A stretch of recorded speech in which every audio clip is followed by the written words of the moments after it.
إن في خلق السماوات والأرض واختلاف الليل والنهار لآيات لأولي الألباب. Silakan, jika ada pertanyaan dikirimkan di kolom chat, kita baca atau kita bahas yang sudah masuk.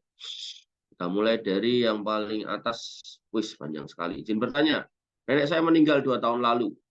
Belakangan ada niatan untuk menjual rumah nenek.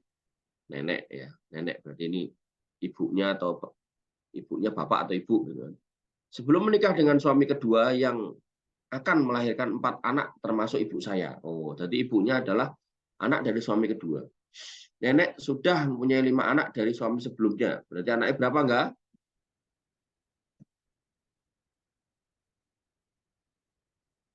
Sesuai loh. Dari suami pertama punya anak 4, gitu kan. Kemudian dari suami dari suami kedua punya anak 4, dari suami pertama punya anak 5. Piro enggak? Songong, suwene kalau ngitung duit pirang miliar. Nah, kemudian ada rumah yang ingin dijual.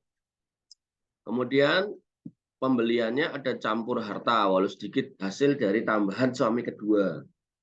Jadi dari suami kedua itu ada tambahan harta. Tanpa meninggalkan surat waris, di surat keterangan atau SKPNS Taspen yang tercantum hanyalah anak dari suami kedua.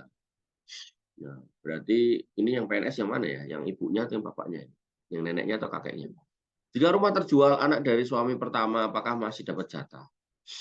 Ya, baik, dari pernyataan ini, ya, tanpa melihat jumlah anaknya ya, jadi ada seorang wanita yang nikah dengan seorang laki-laki, dari situ punya anak 5, kemudian nikah lagi dengan laki-laki, cerai, entah meninggal apa enggak ya tadi? Oh, meninggal, yang sudah meninggal ya. Jadi ada si ibu ini, kemudian menikah dengan seorang bapak fulan, ya toh. Kemudian bapak fulan ini meninggal, dia punya anak 5, kemudian menikah lagi dengan bapak fulan yang kedua, bapak Alan lah itu, yang fulan Alan, bapak Alan yang kedua terus punya anak 4, totalnya 9. Ya, maka rumah yang tertinggal ini mau dijual. Nah, pertanyaannya, apakah anak yang pertama ini dari suami yang pertama dapat?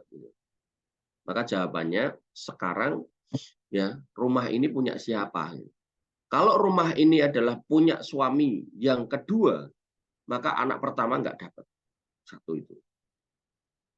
Oke, nyontok ini bikin gampang. Jadi misal ada Mbak Tukiem nikah sama Mas Angga. Mas Angga mati. Mbak Tukiem punya anak 4. Terus Mbak Tukiem karena masih muda, cantik, dinikahi sama Fajar. Punya anak 5. Nah, maka Fajar pun mati. Gitu kan. Tersisalah Mbak Tukiem dengan anak 9. Terus Mbak Tukiemnya mati. Nah, maka anak yang dari suami yang kedua ini ya mau jual rumah. Jadi anak-anaknya Fajar nih mau jual rumah. Nah, maka apakah anak yang pertama dapat? Maka pertanyaannya, ini rumah siapa? Kalau ini adalah rumah Fajar, maka anaknya Angga nggak dapat. Paham? Tapi kalau ini rumahnya Mbak Tukiem alias rumah ibunya, dan ada andil dari Pak Fajar untuk belinya, maka dihitung berapa haknya atau berapa andil Pak Fajar. Oh, rumahnya nilainya 500 juta. Pak Fajar dulu ikut bantu beli seperlimanya. Jadi kalau sekarang 500 juta, seperlimanya berarti kan 100 juta. Maka keluarkan tuh 100 juta. Ini punya Pak Fajar. Nah, maka yang punya Pak Fajar ini dibagi untuk ahli waris dari Pak Fajar saja, yaitu anak-anak Pak Fajar. Maka yang 400 juta ini dibagi semua anak dari ibu itu. Gitu. Jadi anak dari suami pertama dapat, suami kedua dapat.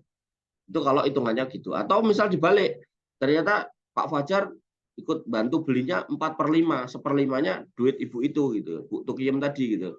Maka yang 1/5 ini yang kemudian dibagi waris 9 anak, yang 4/5 ini dibagi waris khusus buat anak-anaknya Pak Fajar. Kira-kira begitu. Jadi harus dicek lagi berapa andil dari suami-suami itu dalam beli rumah ini. Kalau ada andilnya dikeluarkan dulu harta si suami ini, dan itu nanti milik ahli waris dari suami ini. Nah, sisanya itu milik istrinya ini, dan kemudian dibagi untuk semua anak dari suami yang pertama dan yang kedua. Allah Ta'ala.